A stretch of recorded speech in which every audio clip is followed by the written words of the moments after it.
चाषीଙ୍କ ପାଇଁ सरकार सदा सर्वदा तप्तर किंतु विडंबनार विषय चाषी धान बिक्री करुवा समवाय समिति विभागीय अधिकारी और संपादकों भूल लगी चाषी आज गणधारण एभली घटना देखा मिली नयागढ़ जिला दसपल्ला ब्लॉक अंतर्गत मध्यखंड चाषी क्षेत्र में विगत 7 वर्ष है मध्यखंड समवाय समिति जैनिक कर्मचारी भूल लगी ब्लैक लिस्ट करा और घोड़ाहांडी समवाय समिति अधीन चाषी धान देवा तथा पंजीकरण करुछंती। एहाकु नै चाषी माने अनेक थर विभागीय अधिकारी और जिलापाल दृष्टि आकर्षण करथिले हे फल शून्य हेबारु चाषी माने आज धारण में बसिछंती। जदि सरकार चाषी दाबी को शीघ्र समाधान न करंती आगामी काली बा शनिवार रास्ता रोक करिवे बोली चाषी माने चेतावनी दैछंती। जने कृषक मध्यकन ग्राम पंचायत थी हमर 7 वर्ष ला हमर जो मध्यकन सोसाइटी 7 वर्ष ला ब्लैक लिस्ट हे अछि। से ब्लैक लिस्ट का जो सेक्रेटरी सकासे हे जी से सेक्रेटरी रेस्पोंसिबल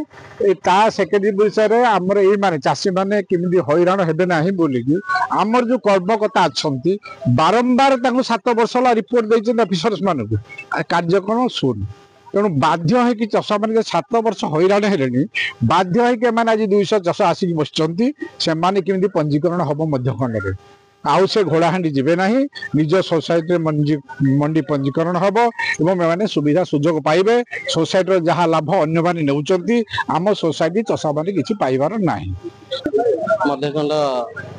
मंजीकृत चाषी आज आम गणधारणा देजु हम बहुत 7-8 वर्षर मध्यखंड मंडी को आमर घोड़ाहांडी सोसाइटी सहित नहीं जाइछंती किंतु आमे चेष्टा कलुनु कलेक्टर धरी जिते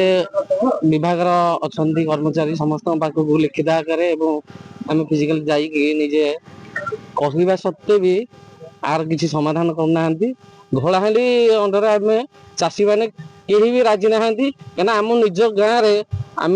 निजे सोसाइटी आम निजे धान मंडी में धान दवा दरकार कौन मंडी को आम जीवु ना मुख्य डिमांड यहाँ रही सेक्रेटरी एवं विभिन्न ऑफिसर अपारगता सकाशे आ चाषी मान जो हैरान करा विगत दिन में निश्चय राजस्व को ओह्लैबे चाषी मैंने जदि से जहाँ डिमांड अच्छी पूरण कर नगला। मु मनोरंजन मिश्र मध्यखंड चाषी मैंने आमर ये सोसाइटी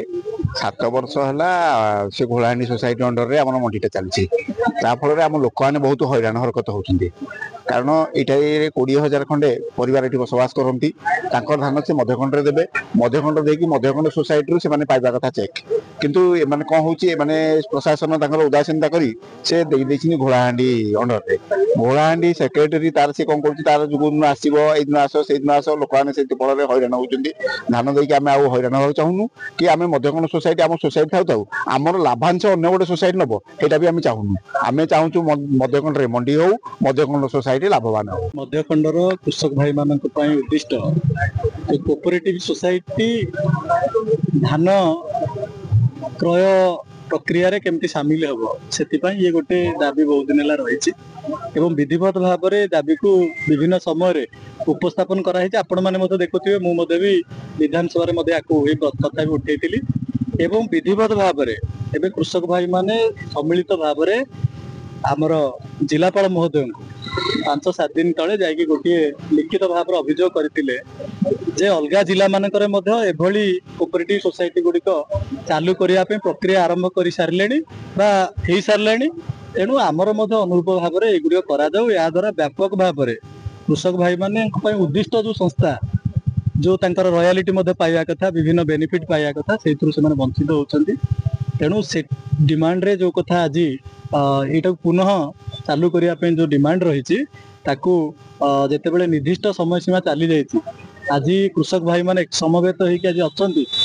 से दाबी को दोहरैया से दाबी पूरण करने तेणु निश्चित भाव में से कृषक भाई मान सहित जो दिन से देवाई दाबीपत्र से दिन अनुरूप भाव में लिखित दाबीपत्र को जिलापाल महोदय को देती आज ଦି ଦିନ 3 दिन पूर्व कथा एवं आशावादी आम निश्चित भाव में से दाबी को पूरण करेंगे कहीं आज समस्ते बद्धपरिकर कृषक भाई मैंने जे दाबी पूरण न होगा पर्यंत निश्चित भाव में ये जो आज राजरास्ता को ओह्लैंती एमती चालू रही। दसपल्लारू Priyabrata Shadangi report reporters today.